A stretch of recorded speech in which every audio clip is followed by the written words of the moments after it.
नमस्कार, मैं हूं सत्यपाल और आप देख रहे हैं CWB हिंदी न्यूज। शक संवत 1946 विक्रम संवत 2081 आज वैशाख मास के कृष्ण पक्ष की चतुर्दशी तिथि और दिन मंगलवार है। तदनुसार अंग्रेजी तारीख 7 मई सन 2024 चतुर्दशी तिथि मंगलवार दोपहर पहले 11:41 तक रहेगी। उसके बाद अमावस्या तिथि लग जाएगी। इसके अलावा आज यानी 7 मई को श्राद्ध आदि की अमावस्या भी है। सबसे पहले आज के मुख्य समाचार। हरियाणा बोर्ड के 10वीं के विद्यार्थियों के रिजल्ट का इंतजार हुआ खत्म। अध्यक्ष ने दी बड़ी खुशखबरी। हरियाणा सरकार का बड़ा फैसला, परशुराम जयंती के उपलक्ष्य में 10 मई की छुट्टी घोषित।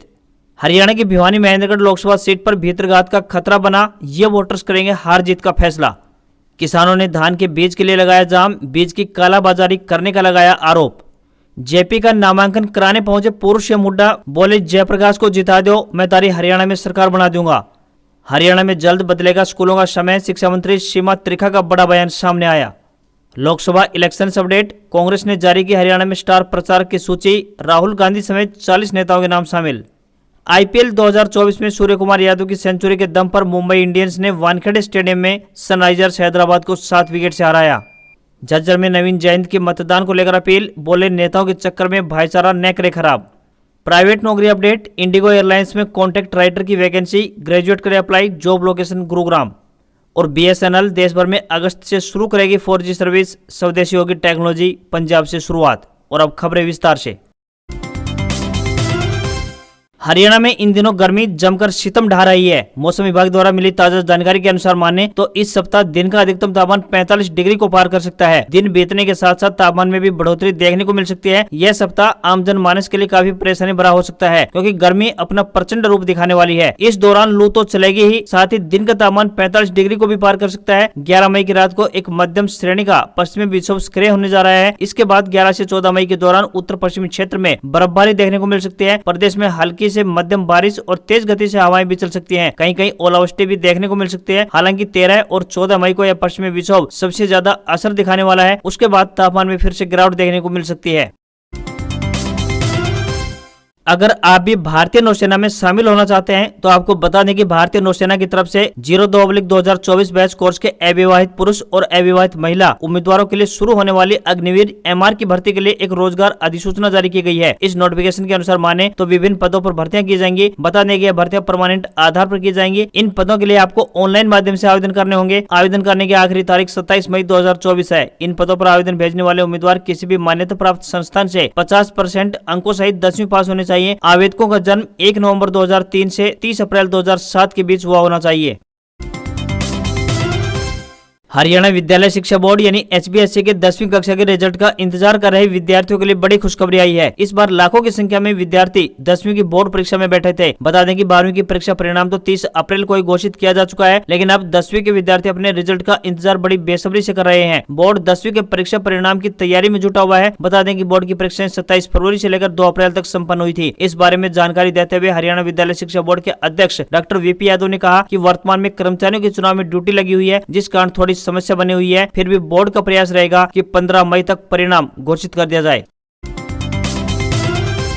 हरियाणा में इन दिनों चिलचिलाती गर्मी पड़ रही है। हाल यह है कि दिन के समय लोगों को घर से निकलना ही बेहद मुश्किल हो रहा है। स्कूल जाने वाले विद्यार्थी भी इस भीषण गर्मी से घर से बाहर निकलने को मजबूर है। अब हरियाणा सरकार द्वारा इन विद्यार्थियों की सुध ली गई है। स्कूल शिक्षा मंत्री सीमा त्रिखा द्वारा छात्रों को लेकर राहत भरी जानकारी दी गई है। हरियाणा में स्कूलों की टाइमिंग को लेकर स्कूल शिक्षा मंत्री सीमा त्रिखा का बड़ा बयान सामने आया है। उन्होंने कहा है कि हरियाणा में भीषण गर्मी को देखते हुए जल्द ही स्कूलों के समय में बदलाव किया जाएगा। ऐसा हो जाने से प्रदेश भर के लाखों विद्यार्थी जो चिलचिलाती गर्मी में स्कूल जाने को विवश थे, उन्हें राहत जरूर मिलेगी।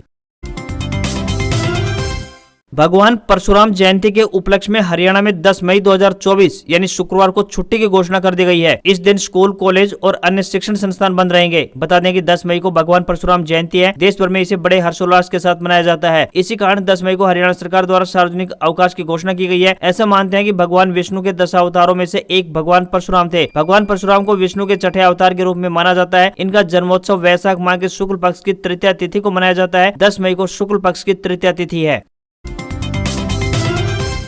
हरियाणा की करनाल लोकसभा सीट से कांग्रेस प्रत्याशी दिव्यांशु बुद्धि राजा के लिए एक और राहत भरी खबर सामने आई है। पंचकुला कोर्ट से जमानत मिलने के बाद एक अन्य मामले को लेकर उनकी गुरुग्राम कोर्ट में पेशी हुई थी, जहां से उन्हें 50,000 रुपए के मुचलके पर जमानत दे दी गई है। बता दें कि प्रवर्तन निदेशालय यानी ईडी द्वारा राहुल गांधी के खिलाफ केस दर्ज करने पर युवा कांग्रेस के नेताओं ने देश भर में प्रदर्शन किया था। हरियाणा कांग्रेस के यूथ विंग के अध्यक्ष दिव्यांशु बुद्धि राजा पर खेड़की दोला टोल प्लाजा पर धरना प्रदर्शन और टायर जलाने का आरोप था। कोर्ट में पेशी से पहले दिव्यांशु बुद्धि राजा ने मीडिया से बातचीत करते हुए कहा कि सरकार ने उन पर कई झूठे केस दर्ज कराए हैं। मैं लगातार कानून का पालन कर रहा हूं। आज उसी कानूनी प्रक्रिया के तहत गुरुग्राम कोर्ट में पहुंचा हूं। बीजेपी हार के डर से बौखलाई हुई है और तमाम तरह के हथकंडे अपनाकर कांग्रेस पार्टी को दबाना चाहती है, लेकिन देश प्रदेश की जनता उन्हें अपने मंसूबों में कामयाब नहीं होने देगी।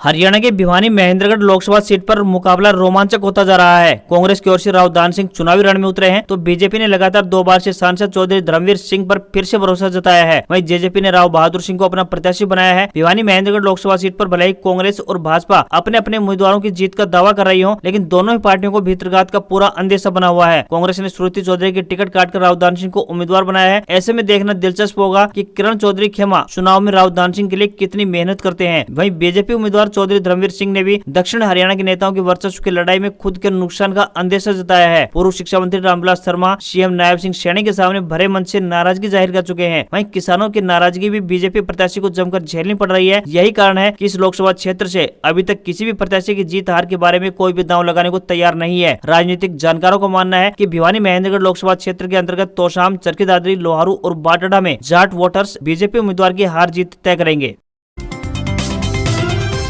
हरियाणा में कांग्रेस की ओर से चुनावी माहौल को बदलने के लिए राष्ट्रीय अध्यक्ष मल्लिकार्जुन खड़गे, पूर्व राष्ट्रीय अध्यक्ष सोनिया गांधी व राहुल गांधी और राष्ट्रीय महासचिव प्रियंका गांधी चुनावी रैलियां करेंगी। अहम पहलू यह है कि पूर्व मंत्री एवं तोशाम से विधायक किरण चौधरी को स्टार प्रचारकों में जगह नहीं मिली है, जबकि हुड्डा समर्थित 7 विधायकों को सूची में शामिल किया गया है। कांग्रेस के राष्ट्रीय महासचिव केसी वेणुगोपाल ने लोकसभा चुनाव में प्रचार के लिए 40 स्टार प्रचारकों की सूची जारी कर दी है। स्टार प्रचारकों की सूची में अभी हाल ही में भाजपा छोड़कर कांग्रेस में शामिल हुए वीरेंद्र सिंह को जगह दी गई है। वहीं सिरसा से लोकसभा प्रत्याशी कुमारी शैलजा भी चुनावी रैलियों में शामिल होंगे। इसके साथ ही रोहतक से प्रत्याशी दीपेंद्र हुड्डा भी चुनाव प्रचार की कमान संभालते हुए नजर आएंगे। हरियाणा के टोहाना में पूर्व पंचायत मंत्री एवं टोहाना से जजपा विधायक देवेंद्र सिंह बबली ने कहा है कि जननायक जनता पार्टी यानी जेजेपी के राष्ट्रीय अध्यक्ष अजय सिंह चौटाला का मानसिक संतुलन बिगड़ चुका है। हमने पार्टी में ईमानदारी से सेवा की है, अपनी मर्यादा में रहकर भाषा का प्रयोग करना चाहिए। पार्टी पर बोझ हम नहीं बल्कि ये खुद बोझ है, जिनकी वजह से प्रदेशाध्यक्ष, राष्ट्रीय कार्यकारिणी से लेकर स्थानीय कार्यकारिणी तक के लोग छोड़कर चले गए हैं। हमने तो पार्टी के निस्वार्थ भाव से सेवा की है। देवेंद्र सिंह बबली ने फोन पर संवाददाता से बातचीत में यह बात कही है। पूर्व मंत्री ने कहा कि जब अजय सिंह चौटाला जेल में गए थे तो उस दौरान उनका मानसिक संतुलन खराब हो गया था। अब उन्हें अच्छे डॉक्टर से इलाज की जरूरत है। वे पूर्व उप मुख्यमंत्री दुष्यंत चौटाला से फोन पर बातचीत करके कहेंगे कि अपने पिता का इलाज करवाएं। गौरतलब है कि रविवार को टोहाना हल्के के दौरे के दौरान जजपा के राष्ट्रीय अध्यक्ष अजय सिंह चौटाला ने कहा था कि पूर्व मंत्री देवेंद्र सिंह बबली पार्टी पर बोझ बन चुके हैं, क्योंकि यदि वे चुनाव के समय में पार्टी के लिए काम नहीं करते हैं तो ऐसे व्यक्ति बोझ के समान होते हैं। भाजपा जजपा गठबंधन टूटने के बाद सरकार से बाहर हुए देवेंद्र सिंह बबली पिछले कई दिनों से जजपा से दूरियां बनाए हुए हैं। कयास लगाए जा रहे हैं कि देवेंद्र सिंह बबली भाजपा का दामन थाम सकते हैं। हरियाणा के यमुनानगर के रादौर क्षेत्र में हाइब्रिड धान की किस्म 7301 व 7501 का बीज न मिलने पर रादौर के किसानों का गुस्सा फूट पड़ा। दुकानदारों की ओर से उपरोक्त बीज की कालाबाजारी करने का आरोप लगाते हुए किसान रादौर जठलाना मार्ग पर उतर गए और दोनों ओर से यातायात रोक दिया। किसान धान के बीज के लिए धक्के खा रहे हैं। इस समय किसान 7301 व 7501 किस्म के धान के बीज की पौध तैयार करने के लिए संघर्ष कर रहा है। बाजार में कुछ ही दुकानों पर यह बीज उपलब्ध है। आरोप है कि दुकानदार ब्लैक में इस बीज को बेचकर मोटा मुनाफा कमा रहे हैं, इसलिए किसान रोष जताने पर मजबूर हुए हैं। कृषि विभाग के अधिकारियों को शिकायत दी गई थी पर कार्रवाई नहीं हुई। आमतौर पर 7301 व 7501 किस्म के धान के बीज की 3 किलो की थैली 1600 रुपए में मिलती है, पर दुकानदार ज्यादा मुनाफा कमाने के चक्कर में 3400 रुपए में बेच रहे हैं। किसान लाडवा व कुरुक्षेत्र से भी इसी दाम पर धान का बीज खरीदने के लिए कतार में लगे हुए हैं, लेकिन उन्हें बीज नहीं मिल पा रहा है। उनकी मांग है कि सरकार व कृषि विभाग ब्लैक में बीज बेचने वालों पर कार्रवाई करे। सरकार की अनदेखी के कारण किसान भयंकर गर्मी में बीज लेने के लिए कतार में लगे हैं और ब्लैक में महंगे दामों में धान का बीज खरीद रहे हैं। कृषि विभाग के बीईओ शालिंद्र सिंह ने कहा है कि कृषि विभाग की ओर से अपनी निगरानी में धान का बीज बंटवाया जाएगा। कालाबाजारी करने वाले दुकानदारों के खिलाफ कड़ी कानूनी कार्रवाई की जाएगी। इंडिया गठबंधन के हिसार लोकसभा क्षेत्र से प्रत्याशी जयप्रकाश ने सोमवार को अपना नामांकन पत्र दाखिल किया। उनके साथ हरियाणा के पूर्व मुख्यमंत्री चौधरी भूपेंद्र सिंह हुड्डा, कांग्रेस पार्टी के प्रदेश अध्यक्ष चौधरी उदयभान सहित कई पूर्व मंत्री व पूर्व विधायक मौजूद रहे। जेपी के नामांकन के दौरान रणदीप, किरण चौधरी, शैलजा सहित उनके गुट के नेता गायब रहे। पूर्व मुख्यमंत्री भूपेंद्र सिंह हुड्डा ने कहा कि आप लोग जेपी को जिता दो, आने वाले विधानसभा में हरियाणा में कांग्रेस की सरकार में थाली ला दूंगा। जयप्रकाश जैसा ईमानदार, बहादुर और काम करने वाला आदमी सामने कहीं नहीं मिलेगा। जयप्रकाश को जिताकर संसद में भेजने का काम करो, सारे काम बनेंगे। जसपा के खिलाफ जांच के सवाल पर पूर्व सीएम भूपेंद्र सिंह हुड्डा ने कहा कि यह दिखावा है। जनता दोनों की नौटंकी को अच्छी तरह से समझ चुकी है। मुकाबला कांग्रेस और भाजपा प्रत्याशियों में है। सभी प्रत्याशी हुड्डा गुट से उतारे जाने के सवाल पर उन्होंने कहा कि यह किसी व्यक्ति नहीं बल्कि कांग्रेस के प्रत्याशी है। केंद्रीय आलाकमान के फैसले के अनुसार ही प्रत्याशी मैदान में उतार गए हैं।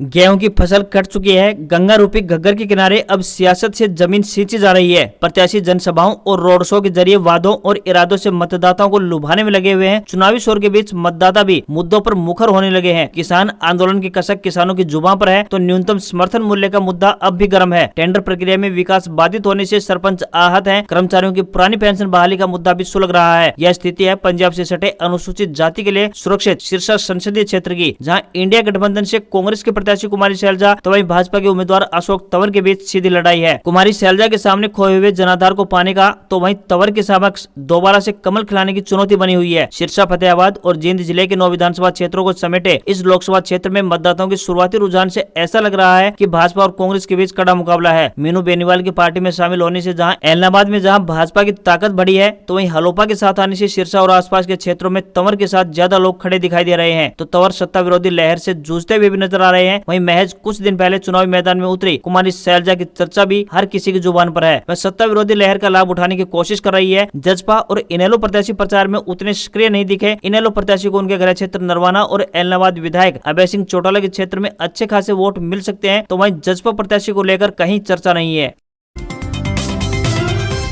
हरियाणा के पूर्व मुख्यमंत्री और करनाल लोकसभा सीट से भाजपा उम्मीदवार मनोहर लाल खट्टर की आमदनी शपथ पत्र के मुताबिक 5 सालों में तकरीबन 6 लाख रुपए बढ़ गई है। लोकसभा चुनाव के लिए भरे गए शपथ पत्र में मनोहर लाल खट्टर ने अपनी पूरी संपत्ति 2.54 करोड़ रुपए बताई है, जिसमें 40 लाख रुपए कीमत की एग्रीकल्चर लैंड और घर है। मनोहर लाल खट्टर चाहे 2.54 करोड़ के मालिक है, लेकिन उन्हें न ही गाड़ियों का शौक है और न ही ज्वेलरी का। इतना ही नहीं, उनके पास कोई पारिवारिक ज्वेलरी भी नहीं है, साथ ही कोई भी कार उनके नाम पर नहीं है। जो घर और जमीन उनके पास है वह भी उनके परिवार की है। उनके पास रोहतक की कलानौर तहसील के बनियानी गांव में 12 कनाल पुश्तैनी जमीन है, जिसकी कुल वैल्यू 35 लाख रुपए है। उनका तकरीबन 150 गज में बना पुश्तैनी घर इसी जगह पर है, जिसके मार्केट वैल्यू मात्र 5 लाख रुपए है। बैंक अकाउंट की बात करें तो उसके कुल 6 बैंक अकाउंट है, जिनमें तकरीबन 2.13 करोड़ रुपए कैश है। इसके अलावा इन हैंड 50,000 रुपए भी है। बैंक में रखे पैसों की बात करें तो उनके पास 1.30 करोड़ रुपए की फिक्स्ड डिपॉजिट यानी कि FD भी रखी है। मनोहर लाल खट्टर पर आज तक कोई FIR दर्ज नहीं हुई है और न ही उन पर कोई कोर्ट केस चल रहा है। खट्टर के मुख्यमंत्री रहते हुए भी उनकी आमदन में कोई अधिक बढ़ोतरी देखने को नहीं मिली है।